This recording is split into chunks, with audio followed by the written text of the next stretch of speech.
Assalamualaikum warahmatullahi wabarakatuh. Perkenalkan, nama saya Salman Gusdas Novel Arik dari kelompok 3. Di sini saya akan menjelaskan deskripsi perusahaan yang kami pilih, yaitu McDonald's.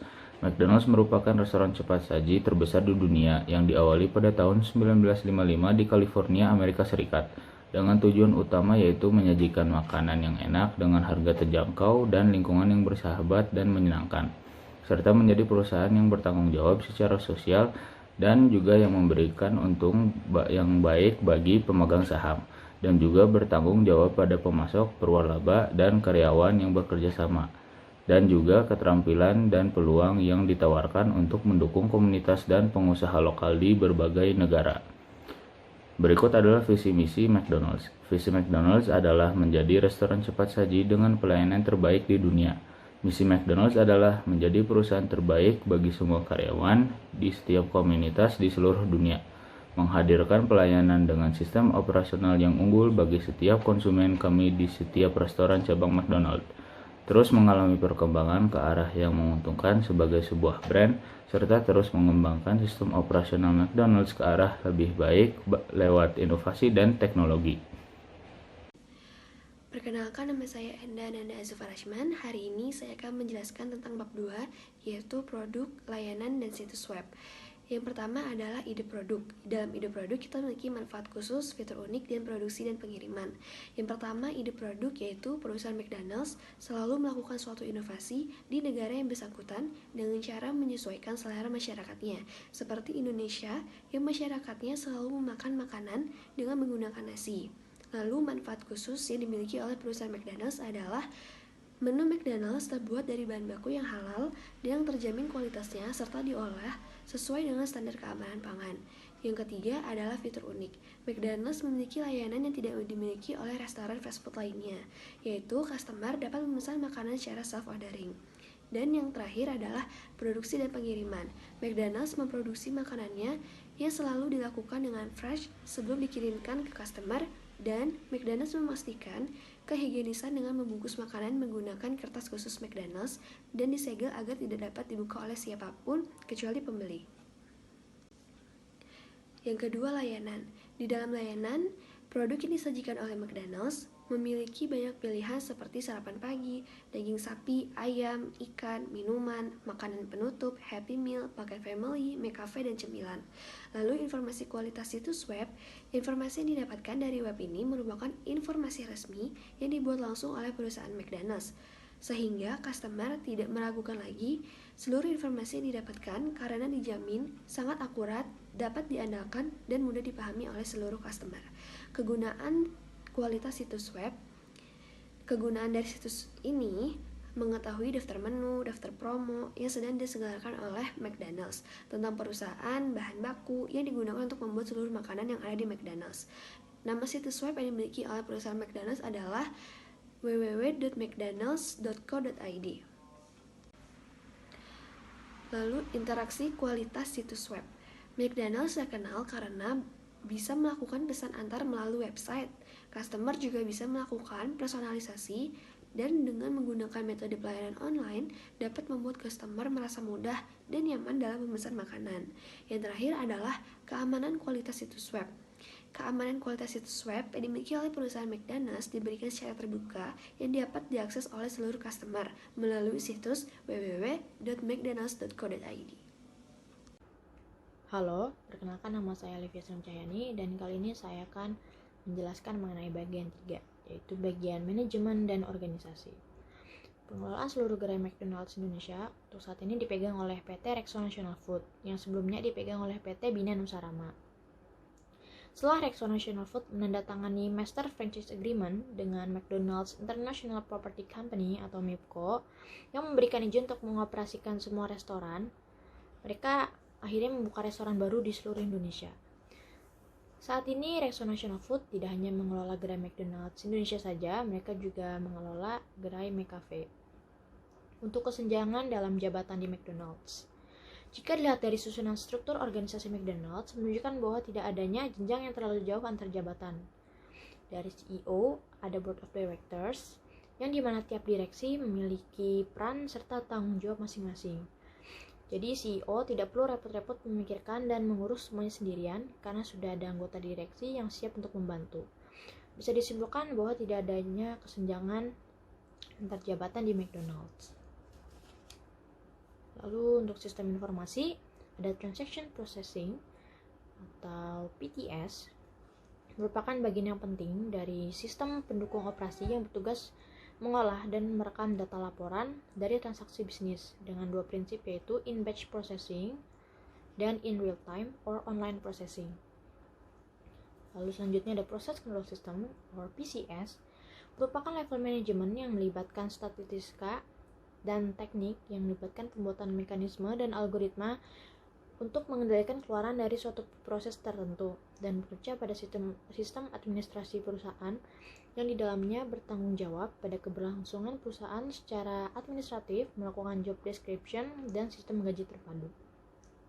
Lalu ada Decision Support System or DSS, merupakan middle management di dalam perusahaan yang dikembangkan secara khusus untuk membantu manajemen dalam proses pengambilan keputusan jangka pendek, target laba, target penjualan, tren pasar berdasarkan tren produk, serta inovasi produk. Lalu yang terakhir ada Expert Support System or ESS, merupakan top level pada piramida perusahaan yang mana menjalankan tugasnya sebagai staf ahli atau staf expert yang melakukan keputusan jangka panjang, jenis produk yang dilakukan dalam kegiatan usaha, serta jenis bidang usaha yang dilakukan. Perkenalkan, nama saya Gesherani. Jadi kali ini saya akan menjelaskan bagian bab 4, yaitu analisis pemasaran. Jadi pada analisis pemasaran itu yang pertama terdapat riset pasar. McDonald's Indonesia ini sudah mempunyai 181 gerai yang tersebar di seluruh Indonesia dan juga memiliki total lebih dari 10.000 pegawai. Tren dalam industri yang dilakukan oleh McDonald's Indonesia yaitu pelanggannya dapat memesan makanan secara online, yaitu dengan mengunjungi website dan aplikasi. Nah, McDonald's ini juga menawarkan pengalaman yang berbeda seperti ada drive-thru dan juga self-service. Nah, kalau tren di pasar sasaran, McDonald's ini menawarkan sebuah paket yang bernama Happy Meal. Paket ini ditujukan untuk anak-anak karena di dalam paket itu terdapat mainan. Kemudian, ukuran total pasaran dapat dilihat dari menu-menu yang ditawarkan oleh McDonald's. Karena rata-rata dari seluruh menu yang ditawarkan oleh McDonald's ini dapat dinikmati semua kalangan yang ada. Nah, yang kedua itu terdapat hambatan untuk masuk. Yang pertama, ada biaya awal yang tinggi. Sistem franchise yang menjadi kunci mengapa McDonald's bisa memperoleh keuntungan yang besar, yaitu untuk membuka sebuah franchise McDonald's ini, kita itu harus memiliki modal senilai 500.000 US dollar atau sekitar 7,2 miliar rupiah. Nah, jadi yang kedua itu terdapat jumlah pemasaran yang tinggi. McDonald's itu melakukan pemasarannya dengan menetapkan tujuan dan target-target yang mana dapat mudah diingat oleh orang lain. Kemudian, upaya promosi yang dilakukan McDonald's ini yaitu melalui media seperti iklan televisi, public relation yang handal, dengan melakukan iklan di spanduk dan banner juga. Nah, yang terakhir ada tantangan pengenalan merek. Jadi bagaimana sih orang-orang bisa mengenali merek dari McDonald's ini? Yaitu dengan cara McDonald's ini membuat sebuah inovasi yang hanya dimiliki oleh mereka sendiri, yaitu terdapat rasa es krim yang khas dan juga berbagai menu breakfast yang terdapat pada jam-jam tertentu, dan juga McDonald's ini menyiapkan sebuah taman bermain untuk anak-anak. Nah, pada poin ketiga ini terdapat ancaman dan peluang. Yang pertama itu ada peraturan pemerintah. Jadi selama pandemi ini pemerintah menerapkan peraturan baru, yaitu tidak memperbolehkan pelanggan untuk makan di dalam restoran. Oleh karena itu, sistem drive-thru diberlakukan untuk semua restoran yang ada di Indonesia. Kemudian, pemerintah juga memberlakukan agar restoran lebih ramah lingkungan. Dan di sini McDonald's sudah tidak menggunakan sedotan lagi dan juga menyarankan kepada pelanggannya agar menggunakan reusable cup dan juga straw-nya sendiri. Nah, yang kedua itu terdapat perubahan teknologi. Jadi McDonald's ini sudah menyesuaikan dengan perkembangan teknologi yang mana pada tiap gerainya itu terdapat monitor layar sentuh yang mana dapat digunakan oleh pelanggan untuk memesan makanan.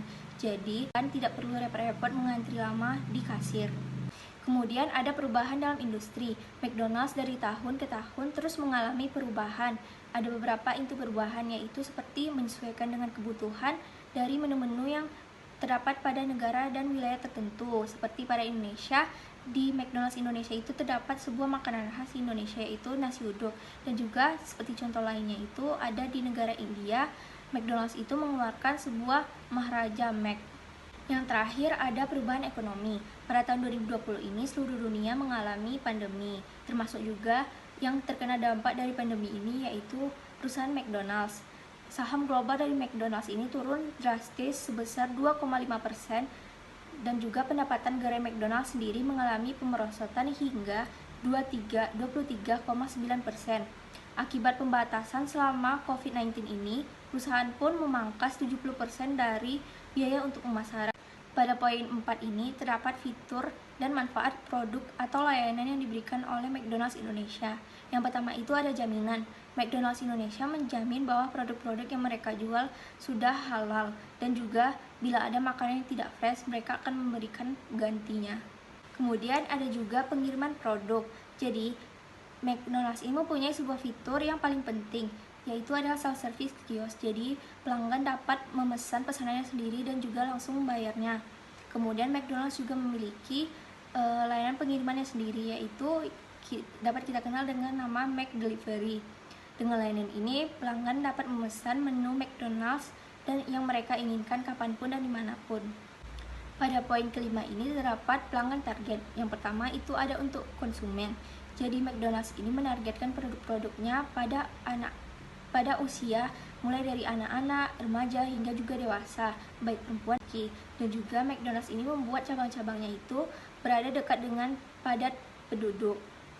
Kemudian ada pelanggan target untuk bisnis. Jadi McDonald's ini mentargetkan produknya kepada industri kuliner dan juga real estate atau franchisor. Kemudian mereka juga menempatkan lokasi-lokasi mereka itu dekat dengan perumahan padat penduduk. Nah, yang terakhir ada poin ke-6. Jadi pada poin ke-6 itu ada pesaing utama. Jadi pesaing utama dari McDonald's itu ada dua, yaitu KFC dan Burger King. Nah, seperti yang apa kita ketahui, KFC ini merupakan sebuah restoran fast food yang ternama di Indonesia. Dan juga KFC ini pemegang peringkat pertama dengan jumlah gerai paling banyak, yaitu mencapai 400 gerai. Sedangkan McDonald's itu hanya mampu berada di posisi ke-6 dengan jumlah gerai sebanyak 112. Nah, KFC itu mempunyai produk unggulannya yaitu ayam goreng. Sedangkan di McDonald's itu produk unggulannya itu adalah sebuah burger. Tetapi McDonald's ini juga mempunyai ayam goreng yang khas yang juga banyak digemari oleh masyarakat. Persaingan makanan cepat saji ini dimenangi oleh KFC karena produk-produk yang mereka tawarkan itu rata-rata ditawarkan untuk kelas menengah, jadi harganya itu kebanyakan lebih murah dari makanan cepat saji yang lain. Nah, yang kedua itu ada Burger King.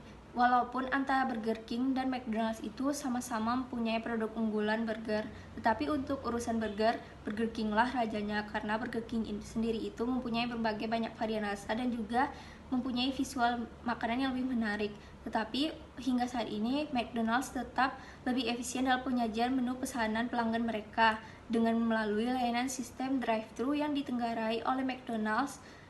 Itu selalu mampu untuk melayani lebih banyak penumpang di mobil di waktu-waktu tertentu. Nama saya Satria Cakrabowo. Di sini saya akan menjelaskan tentang analisis laba rugi. Yang pertama ada current ratio, yaitu sesuai data yang didapatkan pada perusahaan McDonald, rasio pada saat ini 2020 bulan 9 tanggal 30 adalah aktiva lancar atau kewajiban lancar. Di sini bisa dilihat angkanya. Nah, jadi current ratio perusahaan adalah 1073 kali, maka perusahaan tersebut punya kemampuan yang baik dalam melunasi kewajibannya. Nah, di sini juga ada cash ratio. Sesuai data yang didapatkan tentang keuangan perusahaan McDonald, cash ratio pada bulan 9 tahun 2020 adalah, di sini bisa dilihat rumus dan angkanya. Nah, jadi cash ratio pada perusahaan McDonald Corporation adalah sebesar 5,34 kali. Nah, di sini juga ada acid test ratio. Berdasarkan pada data yang didapatkan pada laporan keuangan, rasio uji sampel perusahaan McDonald pada tanggal bulan 9 tahun 2020 adalah rasio uji asam, sama dengan aset lancar persediaan atau liabilitas lancar. Di sini bisa dilihat angkanya. Jadi, rasio uji asam pada perusahaan McDonald adalah sebesar 1,00 kali. Nah, yang terakhir ada operating cash flow ratio. Di sini dilihat dari data yang ada tentang keuangan perusahaan McDonald, rasio arus kas operasi pada bulan 9 tahun 2020 adalah arus kas operasi per kewajiban lancar. Di sini bisa dilihat rumusnya. Jadi rasio arus kas operasi pada perusahaan McDonald adalah 6,20 kali. Nah, di sini ada debt ratio. Berdasarkan pada data yang didapatkan pada laporan keuangan, rasio hutang McDonald pada tanggal bulan 9 tahun 2020 adalah rasio hutang sama dengan total liabilitas atau total aset. Di sini bisa lihat angkanya. Jadi rasio hutang pada perusahaan McDonald adalah 1,16 kali.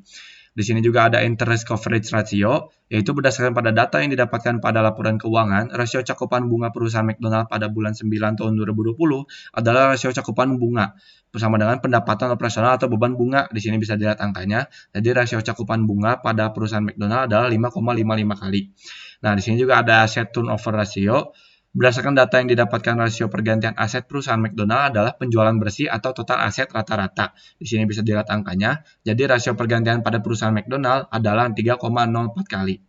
Nah, yang terakhir ada inventory turnover ratio. Di sini berdasarkan pada laporan keuangan perusahaan McDonald, rasio perputarannya adalah rasio perputaran persediaan sama dengan harga pokok penjualan atau persediaan rata-rata. Di sini bisa dilihat angkanya. Jadi rasio perputaran persediaan pada perusahaan McDonald adalah 1,13 kali. Nah, di sini juga ada receivable turnover ratio. Berdasarkan dari data keuangan perusahaan McDonald, bahwa rasio perputaran piutang sebesar 2391,8. Nah, yang kedua ada gross margin ratio. Berdasarkan pada data yang didapatkan pada laporan keuangan, rasio margin laba kotor atau gross margin ratio perusahaan McDonald pada tanggal bulan 9 tahun 2020 adalah rasio margin laba kotor atau laba kotor per penjualan neto. Di sini bisa lihat angkanya. Jadi rasio margin laba kotor pada perusahaan McDonald adalah 0,53 kali. Nah, ada operating margin ratio. Berdasarkan pada data yang didapatkan pada laporan keuangan, rasio margin laba operasi perusahaan McDonald pada tanggal bulan 9 tahun 2020 adalah rasio margin laba operasi sama dengan pendapatan operasi per penjualan neto. Di sini bisa dilihat angkanya. Jadi rasio margin laba operasi adalah 0,46 kali.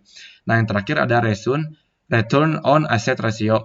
Berdasarkan pada data yang didapatkan pada laporan keuangan, rasio tingkat pengembalian aset perusahaan McDonald pada tanggal bulan 9 tahun 2020 adalah rasio tingkat pengembalian aset sama dengan pendapatan neto atau total aset. Di sini bisa dilihat angkanya. Jadi rasio tingkat pengembalian pada perusahaan McDonald adalah 0,03 kali. Sekian dari kelompok kita. Terima kasih. Wassalamualaikum warahmatullahi wabarakatuh.